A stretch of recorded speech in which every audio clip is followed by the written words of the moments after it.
All right, ladies and gentlemen, so today it's going to be a scanner review. It's going to be a very interesting one. It's not just only any scanner review. This is the Launch X431 PRO3S Plus E-Lite. So this is one of their newest scanners. This is a pretty powerful tool. We talked before about taking your car to mechanic, doing things like that that's going to cost you a lot of money.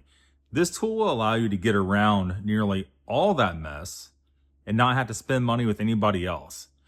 And as somebody told me the other day, one of my buddies, like, hey man, I'm tired of borrowing somebody else's scanner. It's a pain in the butt, or I don't know how to use somebody else's scanner. What should I do? And immediately they said also that they just want the cheapest one possible. I said, oh, hold up. You buy the cheapest scanner possible, that's exactly what you're gonna get. You're gonna get a piece of crap. If you only want to reset simple engine codes, you get away with that. But in today's world, you need to do more than that. That's not gonna keep you out of the shop. You need a tool that does coding, programming, everything that you might need to do, including writing a new module back to your car if you have to replace a module, or syncing modules, you know, things like your IBS connector, TPMS stuff, your tire sensor stuff, and on and on and on. And you want to be able to reset your oil. You want to be able to, if you have electronic e-brake and you have to adjust that to change the brakes, there's a bunch of stuff you want to be able to do. So as you notice here, there are two different boxes. And before we go any further, I just want to state early in the video that the link for this will be in the description, as always. They are running a Black Friday special right now at 20% off. Let's go check that out. So in the first box, we have the actual scanner itself. And I left them in the box. I had them out and used them once. I haven't been home very much lately to use them a whole lot. And we're going to use them here in a little bit for the end of the video. Has some booklets. We have the user manual. We have some little codes that you need to actually activate the scanner and just to do the updates. And here you go is the main book for it. It tells you how to, like, all the basic functions of it, how to start it up, how to initially get the get everything done in it. And we'll need this for this, actually. That was my bad. The actual scanner itself is right here. It's about a 12-inch screen, and it's pretty large. But a lot of you are gonna say, but Nathan, that'd probably help, won't it? But Nathan, there's no dongle on the back of this thing. Why is that? Where's the Bluetooth dongle? You have a little kickstand, so you actually set it upright, just like so. So that's pretty cool. Well, this one doesn't use a dongle. This one actually uses SmartLink. And here it is. Like I said, I had it out, set everything up on it. And the SmartLink is a special little box that actually plugs into your car. So this will stay in your car. Then you can walk anywhere you want within reason of this, and this piece Bluetooth to that, right? So has some ports in the bottom here. If you want to put this on external TV, there's all kinds of different options it'll broadcast to. External monitor, meaning if you want to have actual TV in your shop instead of using this, you could do that. You go to a laptop or go to anything else, and all that kind of thing. If you have issues seeing, that's a big help. You know, you don't have to look at a small screen so much. So not only do they give you that, they also give you the charger, because you'll have to charge this periodically. This has a really good battery in it, but still. We got USB or USA to printer cable. We have just a regular USB-C. All this newer stuff charges off USB-C, which is nice because all your phone stuff is also USB-C. So you definitely have a charger pretty much anytime you need it if all your stuff uses basically the same thing. So this particular scanner does CAN FD, DOIP. This also does topology. A lot of you guys are asking me in the past scanner videos, oh, I gotta have topology. Well, if you think you gotta have that, this has it, right? Yeah, so the actual dimensions of this were 7 by 14 by 17, but the actual screen measures about 12 and a half around here. You can see me in the reflection, look at that. And tons of other stuff. Before I read all this stuff off, we're gonna open this other box and we're actually going to hook it to the car, and then I'm going to go through all the functions for you. This might be a very boring video if you're not into scanners, but this one is particularly just for the scanner guys. And if you're not into this big of a scanner, I understand. This one is not for everybody, but this will save a lot of people a lot of grief. Now, before we start, they give you 2 years free updates. After that, you have to pay for updates, right? With the box, with the scanner, you include all these OBD1 connections. And it has a paper here that shows everything. I may not read all that. I don't want to bore you guys to absolute death. But pretty much stuff for almost anything at all. And I do see, for my viewers, one important one right here is for the BMWs. All right. And tons of other stuff. It do just about anything. Also in this little scanner box that comes with it, they have several things. And you can see here, there's actually some jumper cables in this box, or in this bag. Not jumper cables, but alligator clips, I guess. And this is for some of the old cars that do not have a powered OBD1 port. You can run off a cigarette lighter power or this, where you need to power the unit separately. And that would be to run the SmartLink system on that. You can see that little port right there. That's where you can plug that stuff to power this unit up. And that's pretty much it in the box. We're gonna plug this in. I got an F15 X5 sitting here. We're gonna plug into that. I'll be right back. All right, so just got it set up here real quick. We're getting some ugly glares in it, but it should be fine. We're gonna click on the actual scanner option. This has actual software loaded onto it like a computer, basically, an Android 10. But let's go ahead and click on the scanner itself, and that's gonna bring up everything on it here. Take just a second to start up. And then let me see, choose what allow DP link manager device. All right, so let's continue.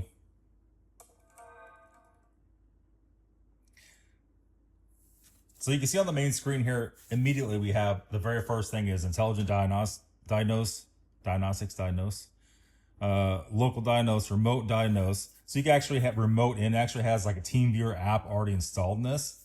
If you need help, you get something you can't figure out. Special functions, we'll go through here. Just kind of look at the special functions a little bit. We'll come back to the diagnose. So all your special functions, all your stuff that you need on your maintenance scheduling, like ABS bleeding, your AC system, relearn. On newer cars, they have that. Adaptive lighting, you have full control over that. AdBlue reset, that's always cool. Airflow reset, air level calibration. So that's going to be your, I believe your ride height control, battery matching. So that'd be your IBS sensor for BMW guys. You can tell the car if it has lithium ion, or if it has flooded cell, or if it AMG or whatever it has. Your brake pedal or brake reset for your brake pad sensors, all that stuff. Clutch matching, you M5 guys, there's a bunch of cars in clutch matching and stuff like that. But the codage ECU, so ECU coding, your coolant bleed procedure for all your cars that have electronic water pumps, your crank position sensor, DPF regen, EGR adaptation, electric throttle, let me see, engine power, FRM matching. That's always a handy one too. That's definitely something you'll be using. And then gas particulate filter, gearbox relearn, reset your adaptations on your gearbox, high voltage battery for all you EV guys, all right? It does EV stuff also. Immobilizer reset, injector coating, you know, anybody with any kind of direct injection at all, you got to have the coating for the injectors. All the functions for the intelligent cruise. I'm just curious at this point. Just curious to see how far in depth this actually goes. I probably shouldn't click on this before I read the whole system off. But it's a big scanner, man. There's a lot of stuff to read off on it. It's not just a 5-minute one and you're done. beeping maybe faintly. It's going to read the car. Okay. And it's going to ask us, okay, so what are we doing here? Right? And it has all the makes and models here. BMW is hiding up there in plain sight on the top. Okay. It's actually going to scan the car. Like I said, we have a couple seconds here. We'll back out of this. That's going to show you some basic functions of this. And adaptive cruise is something that not a lot of stuff does things on. Also, even on newer cars, if you have the electronic rear hatch, that needs calibration. If something goes wrong, the sunroof needs calibration. There is so much, you guys, that this scanner will do. So heads-up display, setting picture geometry, all-around vision camera. There's actually camera settings. But I thought we were in adaptive cruise, but I guess we are not. Let me back up out of this. We're wasting time. Yeah, it's dinging to tell you not to make sure not to forget the link in the car is plugged in. So anyhow, we'll keep rolling here. Single steering angle sensor. And we did that on some scanners in the past, and actually on the BMW would not work. Stop, start, reset. I wonder, can you turn this off? Will this let you actually turn the stop, start off? That's the whole question. I want that scanning up here. Oh, and BMW.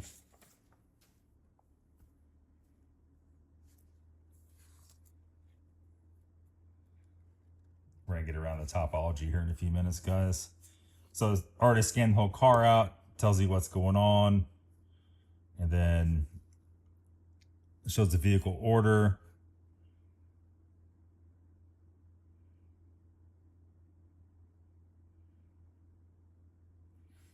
It's actually going to want to code. Let's stop this. Let's just stop this. We're getting caught up with stuff we don't need. Yeah, we know. Anyhow, the TPMS reset, sunroof reset, TPMS reset database, transport mode, turbo matching, interesting, and window calibration, which needs that sometimes doing window regulators. So let's just go in here and just hit the old intelligent diagnostics. Let's see what we get. We're looking on for here is also something pretty speedy. If you're running a shop, you don't have time to wait for a very slow scanner that barely works. That's the most annoying. You look up the history of previous cars you scanned. So it's already scanned the car. Downloading, please wait. Getting the VIN. A pretty simple system, really.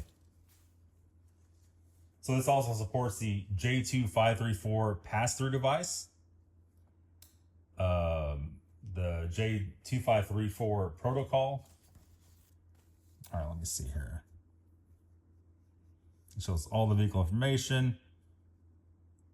Okay.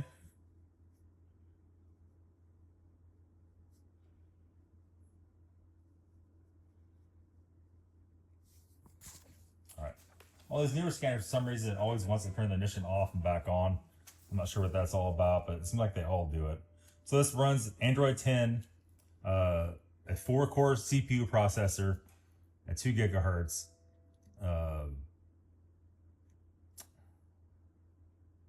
It runs a 7.6 volt battery for the screen. Other market is a 10.1 inch touchscreen. Actually measured corner to quarter, the tape measurement is like 12, but hey, what are you gonna do? 4 gigabytes plus 64 gigabytes storage, so 4 gigs of RAM. That's pretty much the basic function of a lot of these scanners. They run off that RAM and that much storage. All right, topology, what are you doing here? We're gonna smart detection probably.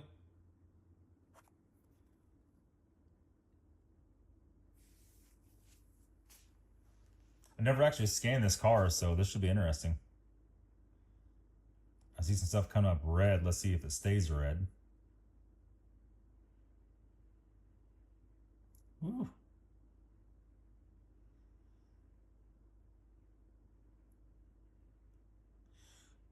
So red just means error codes. This thing did have a dead battery at some point and probably has never been reset. So that's what's going on with a lot of those codes. More than likely, we're going to reset it though and see. This has very extensive live data on this too.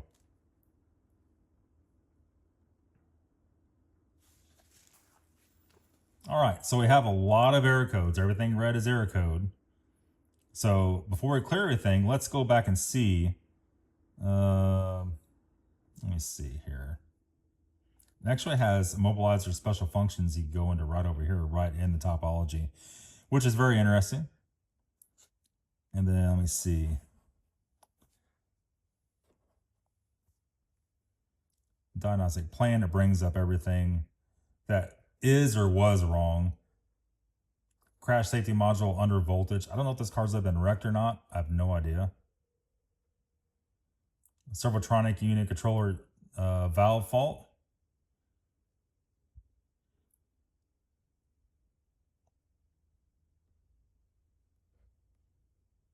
Let me see. Terminal 30 under voltage. Yeah, so some of that's going to be, like I said, from a dead battery. And that could have been months or a year ago if your car's had a dead battery that long ago. Active steering, probably also dead battery. Front axle steering status, yeah. We're going to just resell this stuff and see what comes back. There's no check engine lights in this car at all.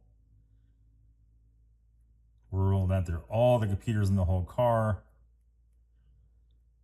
BDC interface, AUC sensor, which is on the cowling. All right, so can we go? I think we have to go back one. And then let's go ahead and delete, clear DTCs, Jesus.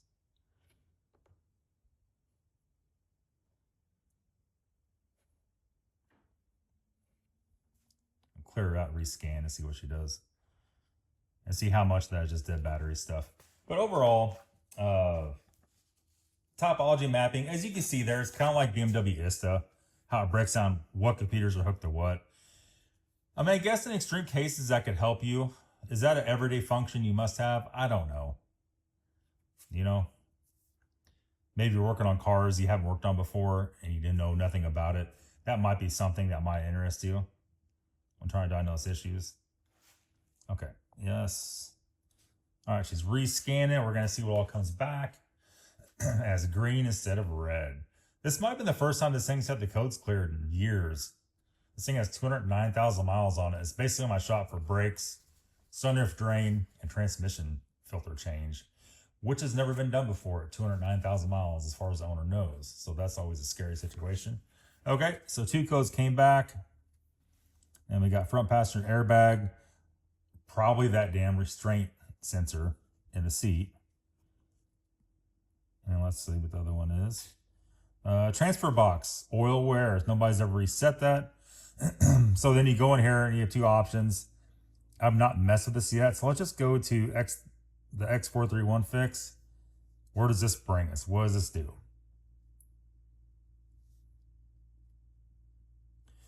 Okay, so it's going to want you to log in. This is like their workshop data, like their workshop manual.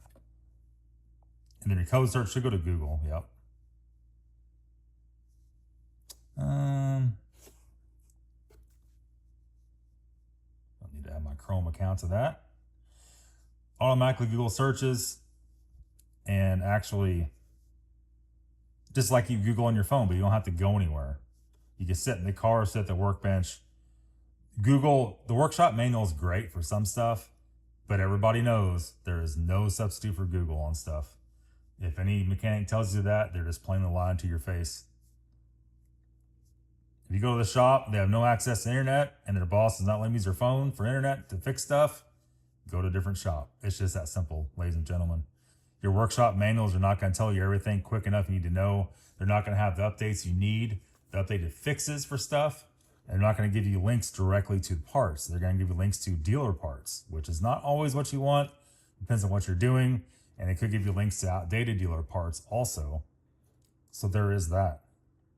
So it just goes down through here and shows you everything on Google about the code.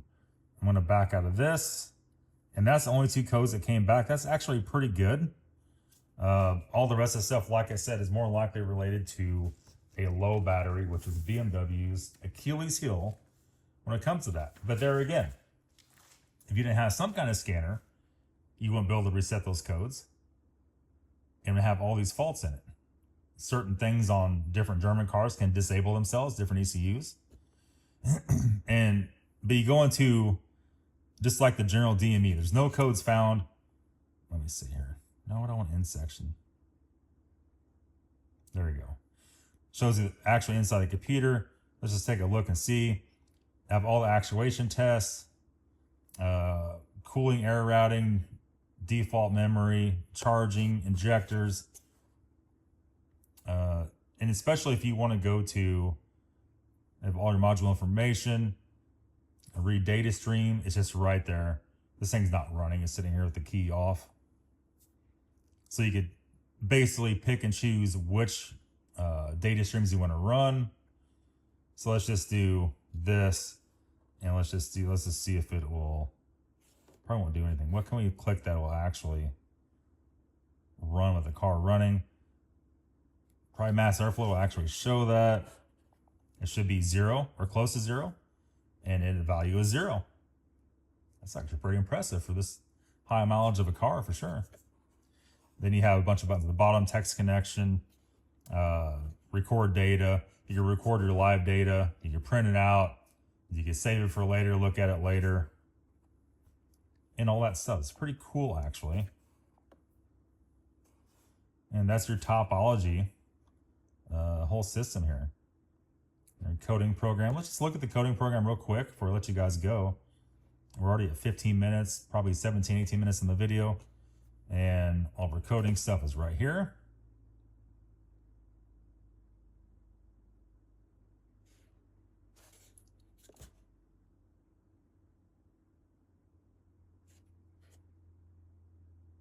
We average what, about 10 seconds every time it has to rescan, maybe 10, 15 seconds.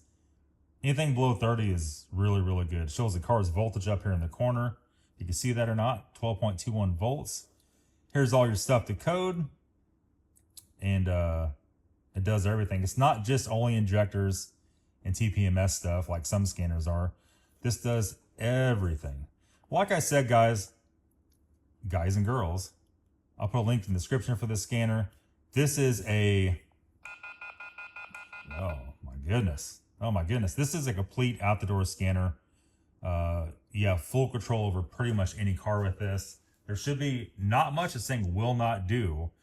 And if you have an older car with all the OBD1 adapters that come with it, that's a pretty big deal. I would show you that, but the only thing I have here is a Figaro that's OBD1, and that thing's not together to hook it up to it and scan it. So thank you for watching the video today. Hope this helps a lot of you guys out. Some guys want a minimal scanner. Some guys want the maximum. And this is the maximum. Like I said, they're around 20% off, or Black Friday. I think up until December 1st is what I read on there. So definitely check that out. And good luck. Let me know if you have any questions in the comments below. Thanks for watching.